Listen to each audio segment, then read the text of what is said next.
네, 안녕하세요. 만나서 반갑습니다. 개천에서 용재난다의 김용재입니다. 자, 오늘도 여전히 우리 시청자분들의 사연과 함께 시작을 한번 해보겠습니다. 자, 제목 삼성전자 카카오 투자로 신혼집을 포기했습니다. 자, 처음부터 큰 곳에서 시작하고 싶지는 않았지만 여기서 큰 곳이라는 건 아마 신혼집을 얘기하는 것 같은데, 신랑이 가지고 있는 돈이 단칸방 겨우 신혼집으로 가능한 정도라네요. 기준이 어딜까? 서울일까? 지방일까? 남들처럼 대출 받고 시작하면 되겠거니 했는데 대출 끼지 말고 빚지지 말고 시작하고 하네요. 근데 알고 보니 모은 돈 대부분을 주식에 넣었더라고요. 이거를 이제 알았어요. 유유. 저도 주식을 조금은 하는지라 봤을 때 나쁜 기업은 없어요. 삼성전자, 카카오, 현대차 이런 대형주에 담았더라고요. 신랑 말대로 절대 망할 리 없는 회사들이 투자를 했으니 기다리면 된다 이렇게만 말해요. 유유. 저도 알아요. 망할 리 없죠. 삼성전자가 망할 리 있나요? 근데 언제 수익 날지도 모르는데 아무리 우량기업이고 대형주라 해서 계속 가져가야 하나요? 당장 신혼집이 급한 거 아닌가요? 신혼집을 포기하고 남편 주식 투자를 같이 지켜봐야 하는 건지 아무리 우량주이고 대형주라도 신혼집이 우선인 건지 소장님의 의견이 궁금해요 라고 사연을 남겨주셨어. 주식의 대부분이 대형주에 들어가 있다. 대형주라는 거는 여기서 뭐 삼성전자, 카카오, 현대차 이런 대형주에 담아놨다. 그런데 이거를 다 팔고 신혼집을 좀 더 큰 데로 가야 되는 거 아닌가? 아니면 신랑 말대로 단칸방에서 시작을 하고 이 종목들이 좀 보유를 해야 되는 건가? 라는 건데 애매하다. 일단은 자, 개인 투자자들에게 있어서 가장 우리가 고민되고 있는 부분들이 항상 어디냐면 결국은 시간과 투자에 대한 개념이야. 이게 뭐냐면 개인들은 일단은 돈에 대한 부분이 투자금이라는 것 부분 자체가 한계가 있을 수밖에 없어. 우리는 일정 돈을 가지고 매매를 한단 말이야. 자, 나는 여윳돈이 1000만원 있다. 또는 내가 주식으로 할 수 있는 자금이 뭐 2000이 있다. 그러면 거의 그 범위 안에서만 진행이 돼. 자, 예를 들어서 내가 2000을 어느 한 종목에 들어갔다가 소위 말하는 종목에 물렸다. 그래가지고 종목이 밑으로 빠졌다. 그래서 우리가 물타기를 하고 싶다. 추가 매수를 하고 싶다. 근데 내가 가진 돈 2000이 이미 다 물려 있으니 그 다음에 우리가 할 수 있는 조치들은 뭐야? 대출 이런 부분으로 간다는 거지. 이게 결국은 뭐냐면 우리는 한정된 자금으로 매매를 해야 돼. 대출을 받는다 한다 하더라도 그 대출된 자금도 써버리게 되게 되면 다시 또 추가적으로 대출을 받는 수 말고는 없단 말이야. 이게 개인 투자자들이 가장 문제가 되는 투자하는 데 있어서 가장 큰 애로사항이 이 첫 번째야. 투자금의 한계. 기관과 외인들 같은 경우에는 얘기가 달라지지. 걔네들은 돈이 많으니까. 근데 우리는 한정된 자금으로 매매를 해야 된다는 거. 자, 그러면 이 한정된 자금 매매라는 게 있고, 그 다음 두 번째로 걸림돌이 되는 가장 큰 부분은 뭐냐? 바로 시간이라는 문제. 내가 예를 들어서 정말 여윳돈으로 1000만원, 2000만원 갖고 매매를 한다 치면 이거는 여윳돈이기 때문에 계속해서 들고 갈 수가 있겠지만, 자, 내가 대출을 받았어. 그래서 이자를 내야 돼. 근데 종목은 언제 올라갈지 몰라 계속 갖고 있고, 이자는 이자대로 계속 나게 되면 결국 손해란 말이야. 그래서 이런 시간의 문제. 그래서 항상 개인들 투자자들에 있어서 가장 큰 고뇌는 이런 시간과 돈에 대한 제약적인 부분들, 이게 제일 문제가 된단 말이야. 그래서 주식을 할 때는 이것저것을 다 고려를 굉장히 많이 해야 돼. 자, 나에게 주어진 시간은 얼마만큼이 있는지, 나의 투자금은 어디까지가 맥스를 만들 수 있는 건지, 이런 것들을 고려해서 매매가 일단 기본적으로 들어가야 되는데 주식 투자할 때 절대 그렇게 하냐? 아니지. 절대 그렇게 안 하지. 우리나라가 어떤 민족인데 절대 그런 거 안 해. 옆에서 주위에서 돈 벌었다 하면 바로 그냥 한 1000만원 있는데 그럼 나 그거 한번 사봐? 그렇게 시작을 한단 말이야.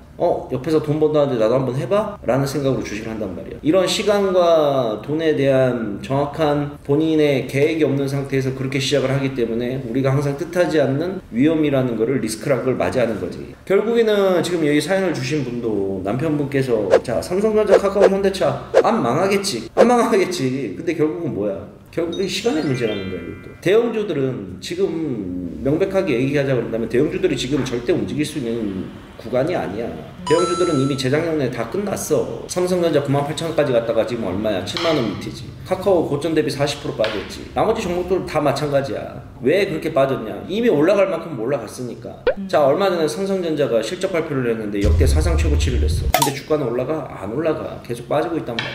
왜 그러겠어? 이미 올라갈 만큼 이미 올라왔단 말이야. 98,000원 찍었을 때부터 해서 지금 이제 7만원 구간이니까 올라갈 만큼 올라갔기 때문에 이러한 대형주들은 그 사이에 주식이라는 거는 1년 360월 내가 항상 말하지 올라가는 건 없다고. 올라가는 게 있으면 떨어지는 구간이 있어. 특히 대형주 같은 경우에는 이 올라가는 폭이 크면 클수록 떨어지잖아. 올라온 데까지 하염없이 시간이 걸려. 자, 삼성전자를 예를 들어서 98,000원까지 올라왔어. 지금 떨어져서 7만원 근처야.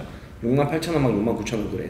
근데 68,000원, 69,000원에서 다시 고점을 9만원을 한 번에 뚫을 수 있을까? 절대 안 돼. 실적이 제 아무리 좋게 좋아도 안 돼. 이거는 결국은 무슨 문제야? 수급의 문제야. 이미 많이 올라와 있는 상태였기 때문에 거기서 떨어지면 다시 올라온 데까지 리바운딩이 걸린다는 거지. 우리 쉽게 이렇게 생각을 해봐. 공이 있어. 땅 탱탱볼을 위에서부터 아래로 쫙 내려. 공이 쭉 떨어지겠지. 뽕 하고 어디까지 올라가? 요만큼 올라갔다 치자. 그러면 다음에 떨어질 때는 얼마만큼 올라가? 무슨 말인지 이해가지? 대형주가 딱 이러한 성격이야. 올라간 폭이 있으면 떨어지게 되면 반등은 나오더라도 반등 폭이 점점 약해져. 그러면 결국은 이건 뭐가 해결해줄 문제야? 시간이 해결해줄 문제야. 따라서 대형주들이 지금 어떠한 실적 발표가 되고 호재성 뉴스가 나온다라도 단기에서 그칠 확률이 굉장히 높아. 왜냐? 기본적으로 대형주들은 움직이려면 돈의 힘으로 움직이는 종목들인데 이러한 돈의 흐름이 지금 다 끊겨있는 상태란 말이야. 전 세계 모든 정부들이 다 긴축정책을 펼치고 있는데 재정 확대 정책이 아니라 긴축정책을 펼치고 있잖아. 다 돈을 걷어들이려고 하지 풀진 않는단 말이야. 그러면 이런 시장 상황이 앞으로 좀 지속될 가능성이 굉장히 높아. 근데 대형주들이 거기서 치고 올린다? 이건 안 된다는 거지. 그래서 결론적으로 보게 되면 삼성전자나 카카오나 뭐 현대차나 이러한 기업들이 망하지는 않겠지만 이미 시세를 한번 받았다가 떨어진 종목들이기 때문에 대형주들이 다시 수급을 받기 위해서는 최소한의 시간이 좀 더 많이 필요하다는 거야. 그거면 어쩌면 올해 다 까먹을 수도 있어. 더 확 떨어지지도 않겠지만 더 올라가지도 않아. 말 그대로 현상 유지만 쭉 하는 거야. 이게 생각보다 굉장히 길어질 수가 있다는 거. 특히 대형주들은 더더욱더. 결국 나는 시장을 그렇게 바라보는데 사연을 올려주신 우리 시청자분의 선택을 해야 되는 거야. 그 동안에 시간을 버틸 수 있고 기다릴 수가 있다 그런다면 생활을 하는 거고, 아니면 시간이 너무 오래 걸릴 것 같은데 그러면 팔아서 신혼집을 일단 이사를 하고 다시 재정비를 해서 재투자를 하고 그렇게 가야 되지. 결국은 이거는 뭐다? 시간의 문제다. 선택의 문제인 거고. 그래서 어느 쪽이 더 우리에게 현명한 선택이 될지는 신랑분과 같이 함께 이야기를 좀 나눠보시는 게 제가 봤을 때 필요할 것 같아요. 다만 제가 보는 거는 대형주들이 그렇게 빠른 시간 내에 올라오지 않아서 생각보다 많은 시간을 할애할 수가 있다. 그러면 이제 뭐 이 사연을 올려주신 우리 새 신부님께서 이제 이런 생각을 하겠지. 그러면 이걸 일단 남편을 설득해서 일단 팔고 신혼집을 갔다가 다시 재정비를 해서 투자를 하는 게 낫지 않을까라는 생각을 할 수도 있고, 아니면 뭐 죽자 살자 한번 기다려보자 라고 할 수도 있고, 그건 이제 우리 시청자분께서 한번 잘 생각을 한번 해보도록 하세요.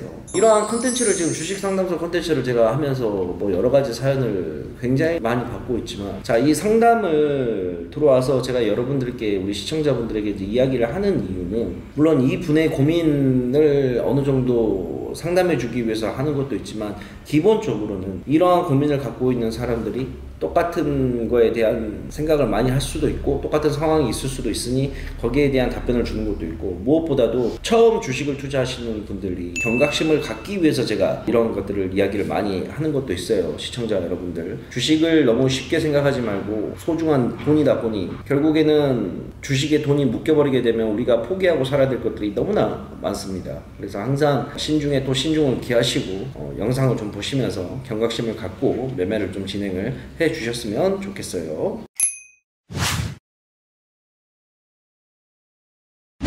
그거는 이제 종목의 사이즈별로 다르고 대형주냐 중형주냐 하는 것도 다르고, 그 다음에 내가 무조건 그런 기업들을 담아라 그래? 아니에요. 예전에 내가 얘기할 때는 우리가 철강주가 올라갈 것 같으니 철강주를 미리 봐라, 업종을 생각을 해야지 다음에 올라갈 업종들. 자, 지금 예를 들어서 쉽게 지금 리오프닝 관련된 종목들이 다시 부각을 받고 있는데, 리오프닝이 뭐냐? 코로나19 때문에 피해를 많이 받았던 기업이 곧 있으면 이제 코로나 거의 다 풀리잖아. 사회적 거리두기도 이제 풀릴 거고, 그래서 아예 마스크도 안 하고 다녀도 되고, 영업 제한 시간 다 풀리고, 그러면 그동안 소외당했던 종목들이 움직일 거란 말이야. 그러면 그러한 종목들 미리 찾아가지고 40% 떨어져 있는 것들, 재무제표 괜찮은 것들, 재무제표는 그닥 좋지는 않아. 왜? 코로나 때문에 영업을 제대로 못했으니까. 그래도 어느 정도 기본은 베이스는 쳐주고 있는 종목들, 그런 것들을 지금부터 잡아간다 그런다면 빠른 시간 내에 이러한 것들은 올라갈 수가 있는 거지. 그러니까 무조건 고점 대비 40% 재무제표 좋은 걸 찾으라는 게 아니라 앞으로 어떤 종목들이 어떻게 움직일까를 미리 생각을 해야 된다는 거야. 그런 것들 누가 알려줘? 내가 알려주잖아. 하나씩.